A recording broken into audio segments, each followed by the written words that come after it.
L'Amicale des femmes de l'ISRA, AFISRA, a célébré la 42e édition de la Journée mondiale des femmes. Elles ont salué l'attention des autorités de l'Institut à l'endroit des femmes, mais elles ont souhaité le renforcement des acquis par d'autres doléances. La vice-présidente, Mme Baye, est revenue sur le choix du thème « Penser équitablement, bâtir intelligemment et innover pour le changement ». Nous, membres de l'Amicale des femmes de l'ISRA, AFISRA, avons décidé de marquer cette journée par une conférence. Nous l'avons placée sous le thème « Penser équitablement, bâtir intelligemment, innover pour le changement ».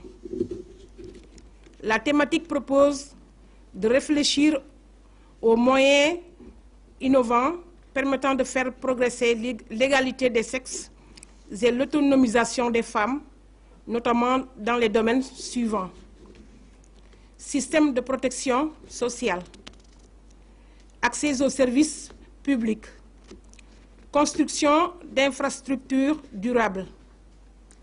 C'est également l'occasion pour nous, femmes de l'ISRA, de prendre conscience des défis qu'il reste à relever. Dans sa communication, la conférencière Mme Abidjan Kébé, experte en genre, a choisi l'angle agricole du thème, car c'est l'agriculture qui emploie le plus grand nombre de main-d'œuvre diversifiée.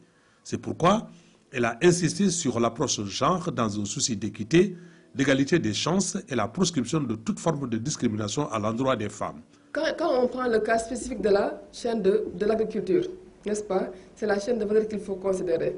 Et l'intégration systématique de la dimension genre au développement des chaînes de valeur sur 5 étapes, n'est-ce pas, comme les étapes du cycle du projet. Analyse du contexte, n'est-ce pas, voir quelles sont les contraintes et les opportunités pour les femmes et les hommes. Le choix de la chaîne de valeur. Quelle chaîne de valeur a le plus de potentiel pour les femmes ou pour les hommes, n'est-ce pas? Stratégie d'intervention. Quel service de développement de l'entrepreneuriat pourrait bénéficier aux femmes et aux hommes? Suivi et évaluation enfin. Quel impact ces interventions auront sur les revenus des femmes et sur les hommes? Acquiesçant aux doléances des femmes, le directeur général Dr Alioune Fall s'est réjoui du quota des femmes cadres à l'ISRA, environ 80 sur 116, dont la contribution aux résultats de la recherche est importante. Dans un monde globalisé au rythme des TICS, les DG les exhortent à une mise à niveau. C'est des chiffres qui sont assez significatifs. Quand j'ai eu à les voir tout à l'heure, ils m'ont parlé qu'il y a une effectif de 143 femmes sur 365 hommes. Donc ça veut dire que c'est très important.